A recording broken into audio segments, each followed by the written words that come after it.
జ్యోతిషాస్త్రరీత్యా ద్వాదశ రాశుల్లో 4వ రాశి అయినటువంటి కర్కాటక రాశి మిత్రులారా, ఇదే మీకు సమయం. 300 సంవత్సరాల తర్వాత గురు భగవానుడు మీ రాశిలోకి వచ్చి కూర్చోబోతున్నాడు. ఈ ఎంటైర్ ఇయర్ 2026 నుంచి 27 జూన్ వరకు కూడాను మీ రాశిలో గురు భగవానుడు వచ్చి కూర్చోబోతున్నాడు. ఎంత అద్భుతాలు జరపబోతున్నాయంటే, ఎన్నో ఏండ్లుగా ఎన్నో ఇబ్బందులు, మానసిక శారీరక సామాజిక ఇబ్బందులన్నీ పడ్డ మీకు ఈ యొక్క 2వ తారీఖున నుంచి జూన్ 2 నుంచి గురు భగవానుడు మిమ్మల్ని వచ్చి కూర్చున్నాడు, మీ స్థానంలో వచ్చి కూర్చుంటున్నాడు.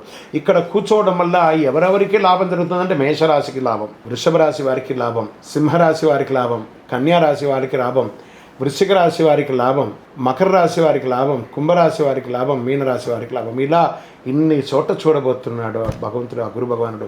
మీ ద్వారా చాలామంది లబ్ధి పొందే అవకాశాలు మీ రాశిలో నుంచి ఉంది. మరి అలాంటి ఆ స్వామి చంద్రుని ప్రభావంతో భావోద్వేగాలు మాత్రం కాస్త ఎక్కువ ఉండే అవకాశాలు ఈ 2026 జూన్ నెలలో ఉండే అవకాశాలు ఉన్నాయి. రాహు వల్ల కొత్త వ్యక్తులతో పరిచయాలు పెరిగి ప్రయోజనాలు కూడా పొందుతారు. ఉద్యోగస్తులకి కొత్త బాధ్యతలు వస్తాయి. ఎప్పటి నుంచో ఎదురు చూస్తున్నటువంటి ట్రాన్స్ఫర్స్ లేదా ఇంక్రిమెంట్స్ అవన్నీ వచ్చేస్తున్నాయి. Get ready.